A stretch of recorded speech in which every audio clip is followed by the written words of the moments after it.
आज आपल्या gym trainer साहेबनं लावले बा पोट्टेचे एल. तर आज सकाळी सकाळी भाऊ सगळ्यात पहिले उठून 4:30 या गिअर टाकून आम्ही आलो भाऊ सरळ कॉलेज. का भाऊ कॉलेज मध्ये येऊन मग जरा 2-3 लेक्चर अटेंड केले आणि सरळ बाहेर आलो. त्या ग्राउंडवर इकडे तिकडे हिंडता हिंडता मला समोर दिसला भाऊ निंबा. मीनं त्याला विचारलं का रे भाऊ तू अटी काय करू राहिला. तो म्हणे एक बार तिकडे तपाय. घरी येऊन सीधी बॅग टाकली आणि सरळ बाहेर आलो. बाहेर येताना येता मला एका कोपऱ्यात दिसला भाऊ दादूला विचारलं का रे तू अटी काय करू. तो मला काय म्हणते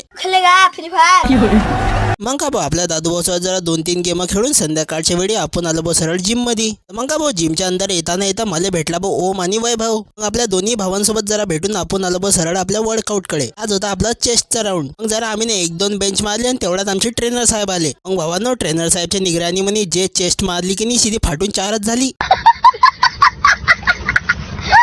मग आमचे जिम ट्रेनर साहेब जसं सांगत गेले आम्ही तसं करत गेलो. मग जराशी बेसिक एक्सरसाइज करून आम्ही निघालो भाऊ सरळ जिमच्या बाहेर. जिमच्या बाहेर निघता आपल्याला भेटला राहुल आणि ओम. त्या दोघांनी भेटून भाऊ चला तर भावांना भेटूया अशाच एखाद्या नवीन ब्लॉग मध्ये. आणि कधी ब्लॉग आवडला असेल तर फॉलो करायला विसरता नका बरं. तर चला तर जय श्रीराम.